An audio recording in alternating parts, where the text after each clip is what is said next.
Several weeks ago, the new teaser trailer for CW's new superhero offering, Batwoman, was released. While I'm not surprised anymore at the amount of feminist propaganda and pop culture that permeates our modern lives, I was somewhat taken aback at how overt and offensive the message in the up-and-coming Batwoman television show appeared to be. And upon further inspection, I think that the message that the showrunners are pushing in the trailers is more harmful than what it appears to be on the surface. While at first glance it might seem to have a message of female empowerment, it's the complete opposite. It's not about empowerment, it's about tearing others down.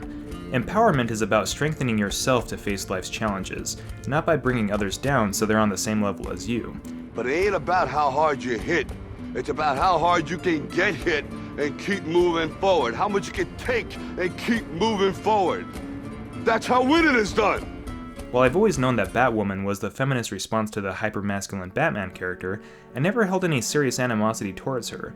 But while I always enjoyed the various interpretations of Catwoman, Batwoman, on the other hand, always seemed to be more like a feminist token than a fully fleshed out character. This could have been an opportunity to turn the Batwoman television show into a legitimate Batman Begins-esque origin story, about a tragic character who is forced to learn humility.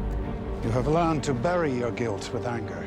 I will teach you to confront it, and to face the truth. But what we got is a take on the character that is neither inspired nor inspiring. Much like when I left the theater after watching The Last Jedi for the first and last time, the Batwoman trailer left a seriously bad taste in my mouth at the animosity it has for not only the legacy of Batman, but also for the fanbase of Batman in general.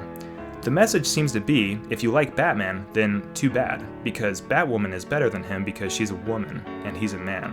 Oh, and she's gay.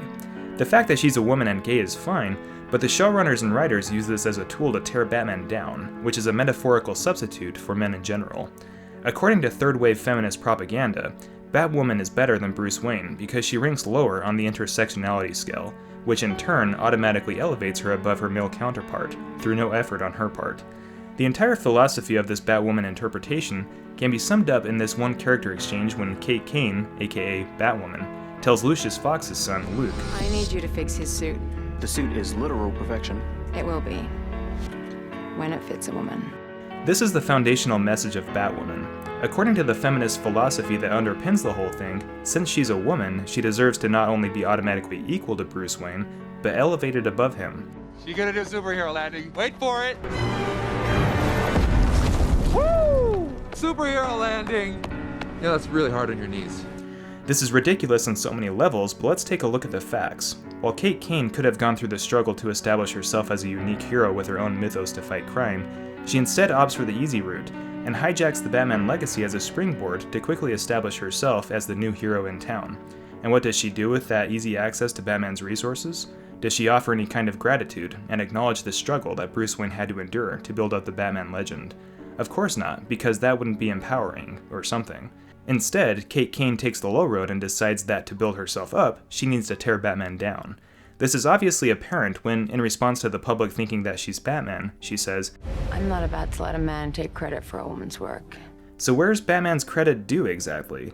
I mean, in this interpretation, Batwoman is literally hijacking Bruce Wayne's resources. She's stealing his equipment, using his cave, and most of all, she selfishly utilizes his reputation that he spent a lifetime building through pain, blood, struggle, and tragedy. As a man, I'm flesh and blood. I can be ignored, I can be destroyed, but as a symbol,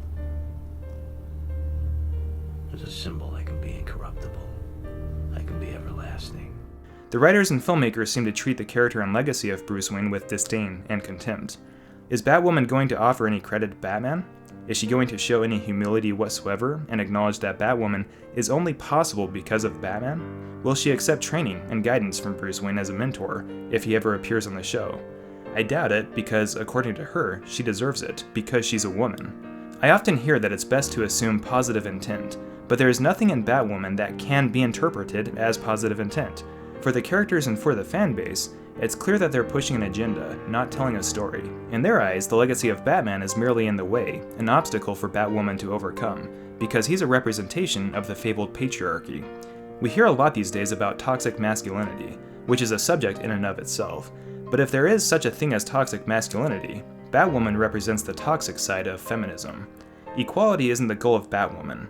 Elevating womanhood above manhood is the only end goal, as far as I can see.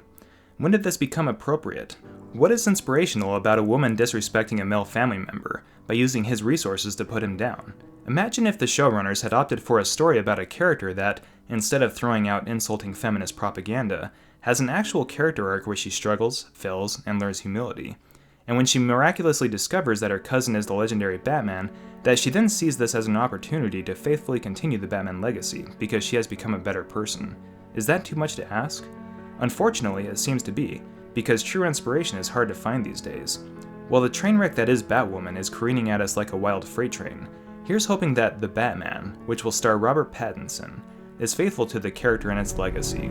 Because sometimes